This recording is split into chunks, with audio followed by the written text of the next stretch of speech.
Hello, friends, and welcome back to Malicious Compliance Stories. Our first story opens with someone on the edge. Bad day, nightmare traffic, no food at home, and a Target running on skeleton staff. But before we begin, best way to support our channel is to leave comments, like and subscribe with the turned-on bell so you don't miss the new video every single day. Here we go. I fully embraced my inner Karen yesterday, and I feel so good about it.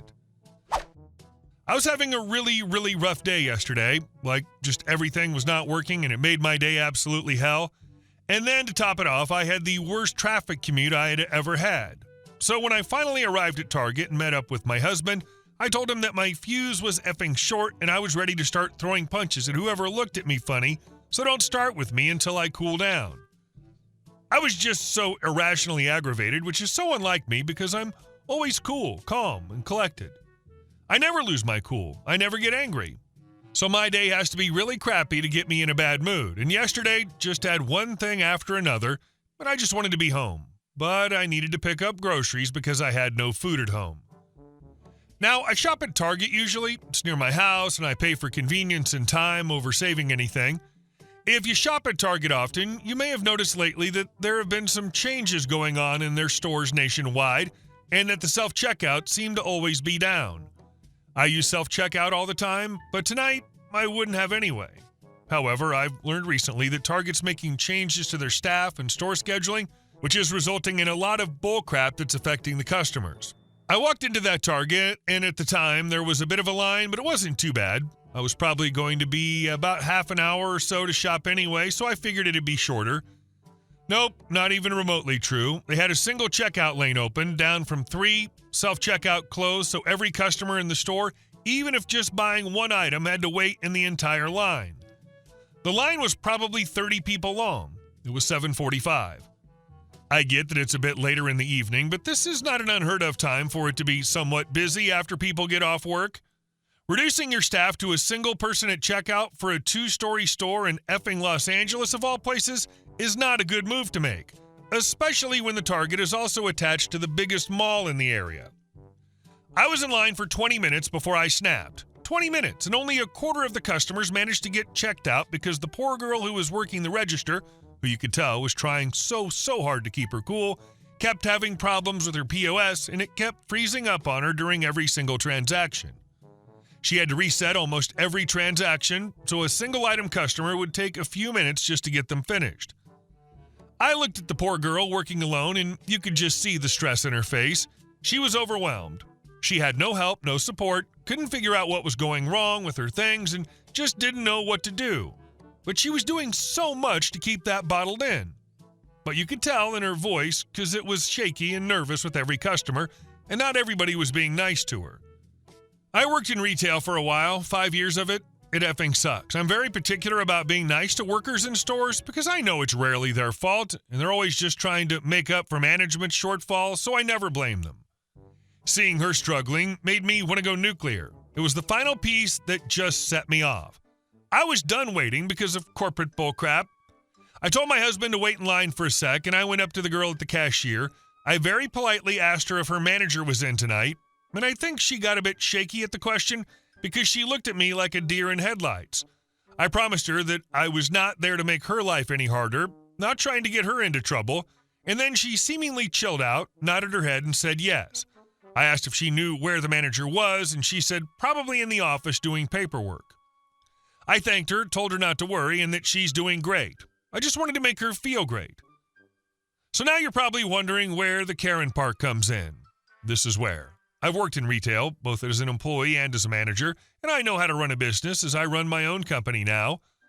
So I know how it is. I know how management acts. They always feel above their employees and never want to help unless you're lucky and actually have a manager that gives a crap. So after talking to this girl, I turn around and go back to my husband. At this point, my aggravation, frustration, and anger had disappeared, and I'm really calm. My husband knows something's up when that happens. My husband calls it my calm anger surge because he says it's kind of like terminal patients right before they die and get that moment of total clarity before they pass.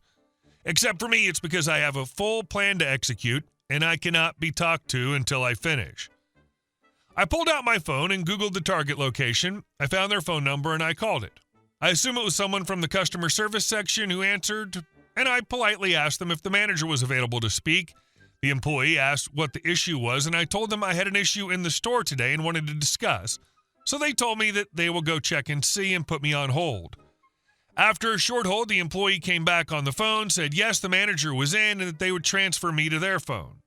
They transferred me, and the manager on duty answered the phone. It was a guy, which made me feel a little bit of relief because as a man, I really don't enjoy screaming at women, but I have no problem ripping into another dude, so hearing a male voice just made it so much easier for me to make threats. He answered with, "Hi, this is X. I'm the manager. I'm sorry you had a problem today. What can I do to help you?" So I snapped back very loudly for everybody around me to hear, with saying something along the lines of, "The best way you can help right now is get your butt out of wherever you're hiding in this store right now and come help your employees. I don't give a crap about whatever duties you have as a manager. Your store is effing busy and your single employee that you have delegated to taking care of every single customer is overwhelmed with customers, not only physically, but mentally." He tried to cut me off there, but I interrupted him right back and told him something like, "I don't give a crap about anything you have to say right now. If nobody comes out in the next 2 minutes, I'm dumping my entire cart in the middle of the store and I'm leaving, and you can come deal with that too." And then I hung up. The manager came out and opened up a kiosk, and then another employee came just a few seconds later, and we went from 1 lane to 3 lanes. I wasn't bluffing either. I was so ready to throw all the things in my cart on the floor, and honestly, I kind of wish I was given the opportunity to. I ended up getting checked out by the original girl who was alone, who you could tell was relieved with the help.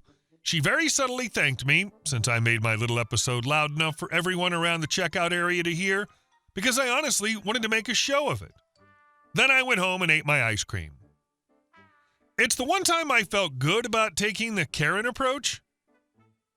I don't see this as going Karen, because there's no entitlement here. You knew what was going on and saw another human being in distress when they could be helped by those who are supposed to watch over them during their work. You called out a crappy manager for leaving their poor employee to the wolves and letting them take all, if any, abuse from customers. Notice how the cashier instantly tensed when you asked for a manager? But you telling them they did great? A effing plus, my dude. I would have broken down crying from relief. And our next story. My farm remains mine. When I came back to Alberta after my service, my father's farm looked worse than I expected. The old equipment was rusted out, the barn roof sagged, and the main gate was hanging crooked. The fields were empty, waist-high weeds everywhere. Where we used to have wheat, there was burdock, thistle, and quad tracks from God knows who cutting across the land. I'd been gone a long time, first training, then rotations, then Afghanistan. When Dad passed, I couldn't even make it to the funeral in time. The only things I had left of him in my head back then were the smell of grease in his workshop, the sound of his old tractor, and the line he always repeated, "The land loves the ones who fight for it." After he died, Mom moved in with my sister in Calgary. Part of the land was rented out for a while, but the renters left when the yields dropped. Taxes were paid from whatever savings were left, but you can't do that forever. The bank had already sent several letters about the need to reassess the financial model of the asset. In plain language, either I fix this farm or one day they'll take it. When I first stepped into the yard after coming home, I noticed something else. Where there used to be an old pond and a thick, overgrown coulee, there was now a gated community called Maple Heights. Tall fence, keypad gate, a garden, a booth, fresh blacktop, big, expensive houses with lawns trimmed every second day. For them, it was a prestige community. For me, it was neighbors wedged between the farm and the horizon. As long as the farm wasn't running, there were no conflicts. An empty field doesn't bother anyone, but a farm either lives or dies. Since I was back, I decided I'd try to bring it back to life. The first decision was the tractor. Dad's old International was sitting under the lean-to, rusted through and dead after years of sitting idle. To me, it was a monument. To the land, it was dead weight. I hauled it to a shop, and the mechanic said honestly, as a retirement hobby, sure, you can tinker. As a working machine, forget it. I put it up for sale. A guy from Saskatchewan bought it, a collector of old equipment. It stung watching them winch it onto the trailer, but it was the right call. I took out a loan and bought a John Deere, new, powerful, GPS guidance, full service package and warranty. The loan amount gave me a cold feeling inside, but without a modern tractor, I wouldn't even get planting done. The bank approved it, but made very clear no delays or payment issues. The first person I drove to with the new tractor was our neighbor across the road, Jeep Mykola Babinski, but everyone called him Jeep. His father fought in World War II and loved American Jeeps so much he named his youngest son after them. Jeep grew up to be a mechanic. His whole yard is tractors, pickups, torn-apart transmissions, and old axles. "Well, look who's back," he said when I pulled in, "Nicholas McLean in the flesh." "The land didn't let me go," I said. "The land doesn't let go, neither do loans," he snorted. "What'd you bring?" We walked around the tractor together. He listened to the engine, checked the hydraulics, crawled around the wheels. "Not a bad pick," he said. "Not a toy. Your dad would have liked it. I remember when he brought home that International, walked around it for 3 days straight." "Need help setting it up?" "Help would be good." "For your dad, I charged half price," he added. "For you, it'll be a third. Veteran discount." That day, we changed all the fluids, checked the hydraulics, tightened a few bolts. He showed me the weak spots in the frame, the best way to hang the seeder, and what to watch for in our soil. A day later, I drove out into the field. For the first time in years, a tractor was working that land again. I circled the perimeter, checked where the soil was weaker, where it held better, planned the first passes. A black Mercedes rolled out of the Maple Heights gate and stopped right at the property line. A woman, maybe 55, business suit, shoes not meant for dirt roads, stepped out. "Are you the owner of this property?" she asked, no greeting.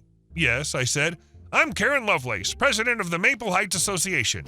We have complaints from residents, noise from your machinery, dust, smells. People bought expensive homes to live in peace, not under the roar of a tractor." "This is a farm, ma'am," I said. "It's been here long before your houses. I've got all the documents." "We have rules," she said. "Our community allows only limited noise levels and regulates activities on adjacent territories." "Your rules apply inside your fence," I cut in. "My land is not part of your HOA. You can check the cadastral map at City Hall." Her face twitched slightly. "You're making a mistake," she said. "We'll revisit this." She left. I went back to work. At the time, I thought she was just an annoying neighbor. A few days later, I noticed a drone over the field. Small, loud, persistent. It flew over the house, the barn, once hovered right outside the kitchen window, always came from Maple Heights, always went back there. Then came official complaints. Police would show up, said they'd received noise reports, but legally I wasn't doing anything wrong. In rural zones, you can work from 6 a.m. City inspector came to check if I was dumping anything in the soil. Everything clean. Then a letter arrived from the HOA. Nice paper, logo, Karen's signature. It strongly recommended that I stop using heavy machinery during hours when residents rest, avoid fertilizers that may create odors, and refrain from planting crops that create visual clutter and spoil the panoramic view. In plain English, don't plow, don't seed, don't fertilize on my own land. I photographed the letter and sent it to my lawyer. He replied, "Legally meaningless, but as a signal, bad sign." I put the letter in a drawer. It was clear Karen wasn't going to let go. A week later, the bank called. The manager who handled my loan spoke in a neutral tone. "Mr. McLean, we're monitoring the situation around your property. We're aware of conflicts with the neighboring community and potential lawsuits. We must warn you, any significant legal expenses or rulings against you may affect your credit rating and the status of the secured asset." "You're saying I could lose the farm if someone sues me?" I asked. "I'm saying you should avoid situations that present financial risks," he replied. At that moment, I had exactly one financial risk, the HOA president. That evening, I sat in the kitchen staring at an empty mug. Afghanistan taught me what failure smells like. This felt similar, only instead of bullets, it was loans and neighbors in suits. My son, Luca, came for the summer from Calgary. 16, more interested in the old motorcycle that belonged to Dad than in the fields. I let him ride around the yard, but told him clearly, past the tree line, no. That bike's old, I don't want to scrape you out of a ditch. The Mercedes incident happened on a regular workday. I was plowing a strip near the Maple Heights line. Slow, steady, straight. Suddenly, I heard an engine behind me. Turned. Black Mercedes pulled up right to the tractor's rear. Half a meter distance. I shut the tractor off and climbed down. "What are you doing?" I asked. "You just backed into my vehicle," she screamed. "Do you know how much it costs? You nearly killed me." "I was moving only forward," I said. "You pulled in right behind me." "I'm calling the police." She already had 911 dialed. "You're aggressive, dangerous. You have a military background. I fear for my life." Police arrived in 20 minutes, 2 officers. They listened to her version, suddenly backed up, almost ran her over, attacked with machinery. Then they came to me. I explained mine. The senior officer checked the tracks. The tractor had only moved forward, no reverse marks, but without video, it was her word against mine. This is a civil matter, the officer said. Insurance court will file the report, but it won't be for us to decide. A few days later, I received an official lawsuit from Karen's lawyer. Damages to her car, compensation for emotional distress, implications that I was a danger to the community. The sum was significant. With possible insurance hikes, it looked like a direct path to trouble with the bank. That night, I honestly thought I'd lost. The farm had just started breathing again, and already I was staring at the edge. Later that evening, Luca walked into the kitchen holding his phone. "Dad," he said, "I need to show you something, but you'll probably be mad." "After today, it's hard to surprise me," I said. "Go ahead." He played a video. The picture was a bit shaky, but clear. My tractor driving straight, the black Mercedes pulls onto the road, approaches the tractor, stops almost flush against it, pause. Then the car clearly rolls backward and bumps its rear bumper into the front wheel of the tractor, then her screaming. "Where'd you get this?" I asked. "From the hill past the tree line," he said. "I went up there on the bike. I know you said not to. I saw her pull up and started filming because it just felt like something was coming. I saw her back into you, but I was scared to show you because you'd be mad about the motorcycle." I looked at the screen and felt the tension drain out of me. "Son," I said, "today I'm glad you didn't listen." Next day, I showed the video to my lawyer and to Jeep. The lawyer played it several times, checked metadata, took notes. "This is strong evidence," he said, "and we won't mention it until she gives her sworn testimony. Let her tell her story as confidently as she wants, then we show it." Jeep put it simpler. "The land didn't give you up," he said, "and the old man's watching." The hearing took place in a small municipal court. Karen came in a new suit with her lawyer. She told her story about how I suddenly backed up, nearly ran her over, constantly threatened the peace and safety of Maple Heights. She leaned heavily on my military past, hinting I might be unstable. When my turn came, I stated the facts, what I was doing, where the tractor stood, which direction I was driving, where her car was. The lawyer asked clarifying questions. The judge listened carefully, showing no preference either way. Then my lawyer said, "Your Honor, we have a video recording taken from a distance by an independent witness. We request it be admitted." Karen stiffened. Her lawyer tried to object, but the judge allowed it. When the screen showed her car rolling backward and hitting the tractor on its own, the room went quiet. The judge had it played again and again. An expert confirmed there were no signs of editing. The question of who hit whom evaporated. The judge's ruling was clear. Karen's claim dismissed. She was ordered to cover the repair costs for the tractor and all associated legal fees, a fine for giving false statements, and a recommendation to the city to review Maple Heights HOA for abusing its authority. They investigated the HOA. Turned out Karen had been fining residents for years for wrong flowers, kids' toys on the lawn, a towel on a balcony, excessive laughter near the pool. People tolerated it because they thought it was normal. After my case, they realized it wasn't. At the next HOA meeting, they forced her to resign. A few months later, a for sale sign went up on her house. Then the Mercedes disappeared from the driveway. Word was she had a pile of debt, and after the fines and legal costs, she had to move to a cheaper neighborhood and buy an old Toyota Corolla. The new HOA president was Paul, retired engineer. First thing he did was send me a letter. Short, the HOA acknowledges my legal right to farm, will not interfere with farm operations, and is willing to coordinate on road access, drainage, and other technical matters. One day he came by in person. "Mr. McLean," he said, "I want to apologize for what you had to go through, and thank you.